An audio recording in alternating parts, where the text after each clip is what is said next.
घटना तमिळनाडूची आहे, पण गंभीर आहे, देशाला हादरून टाकणारी घटना आहे। आजही या देशामध्ये एक दलित तरुण बुलेट कसा काय चालू शकतो। अय्यासामी नावाचा 19 वर्षाचा बीएससीत शिकणारा तरुण महाविद्यालयामध्ये बुलेट घेऊन जातो। तमिळनाडूतल्या एका गावामध्ये दुसऱ्या गावातून पलीकडे महाविद्यालयात जाण्यासाठी तो बुलेटवर जायचा आणि बुलेटवर यायचा।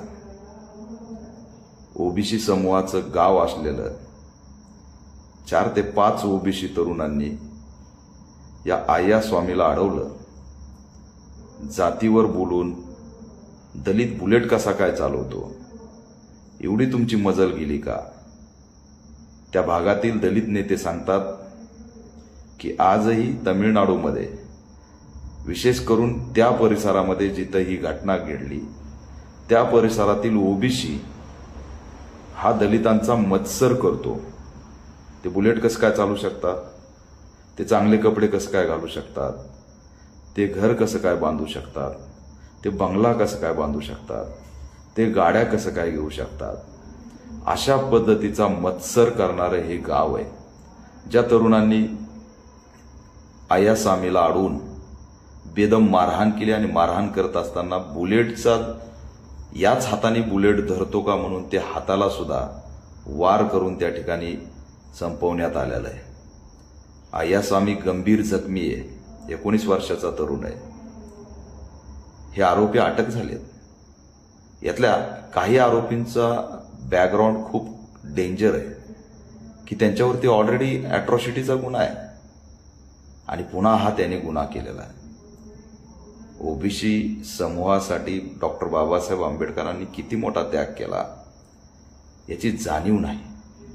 देशव्यापी ओबीसी हा वापरला जातो हिंदुत्वाच्या अजेंड्यासाठी। मग कधी धर्म खत्रे म्हणून वापरला जातो, तर कधी दलित, मुस्लिम, आदिवासींवरती टार्गेट करण्यासाठी वापरला जातो। देशव्यापी ओबीसींनी अशा पद्धतीने वागणं हे अतिशय दुर्दैवी आणि निंदनीय आहे।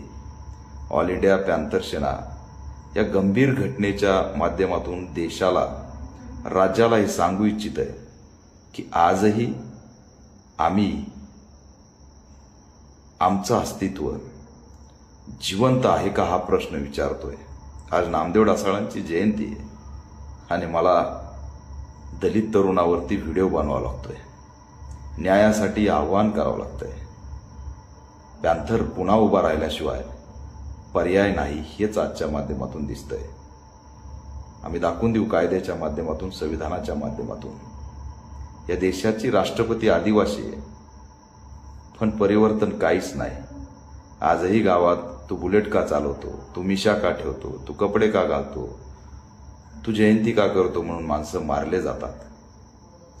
त्यामुळे दलित राष्ट्रपती झाली काय, दलित सामाजिक न्याय मंत्री झाला काय, अजेंडा मात्र यांचा बदलत नाही।